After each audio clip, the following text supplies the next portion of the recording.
Tugma ang fingerprint ng isa sa tatlong suspect sa pagpatay sa isang TNVS driver sa fingerprint na nakuha sa isang bote na naiwan sa sasakyan ng biktima.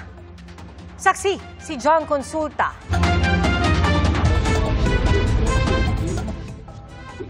Sa paghaharap nila kanina sa isang press con, nakatingin lang sa sahig ang tatlong suspect na pamatay sa driver ng sinakyan nilang TNVS habang nakatitig sa kanila ang anak ng biktima.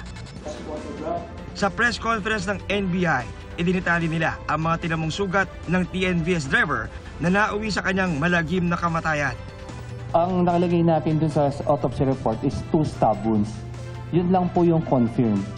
But based from the reaction ng tissue, I can assure you that there were more than 2 stab wounds. Ang isa sa mga nagdugtong sa suspect sa crime scene ay itong ang nakuhang fingerprints ng NBI Forensics. Makikita natin na mula sa kotse ng TNVS driver ay na-recover nila ang isang mineral water na bote. At ang prints na nakuha dito, kanilang in-examine at tumugma sa fingerprints na ibinigay ng isa sa mga suspect na kung saan hindi lang isa, hindi lang dalawa, kundi 17 points ang nagtugma. At ang dagdag pa rito ay tumugma pa ito sa isa pang fingerprints na nakuha mula sa suspect nang siya ay kumuha ng NBI clearance. Sa comparison po, we need only 10 identical characteristics because it's fingerprint. 10 lang po ang kailangan na nag-match po ito with 17 identical with characteristics. Lumabas na rin ang resulta ng DNA analysis na isinagawa ng unang na-recover ang sasakyan sa Valenzuela.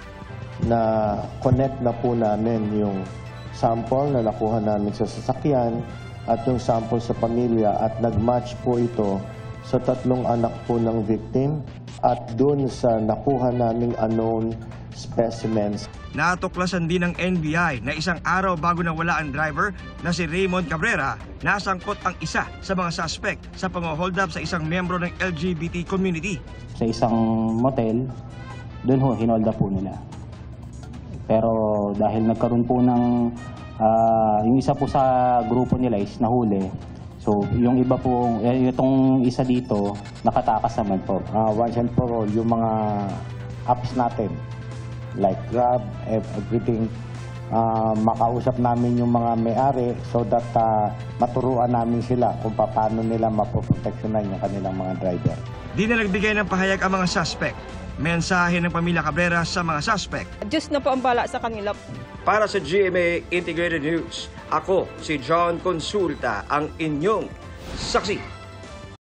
Mga kapuso, maging una sa saksi. Mag-subscribe sa GMA Integrated News sa YouTube para sa iba't ibang balita.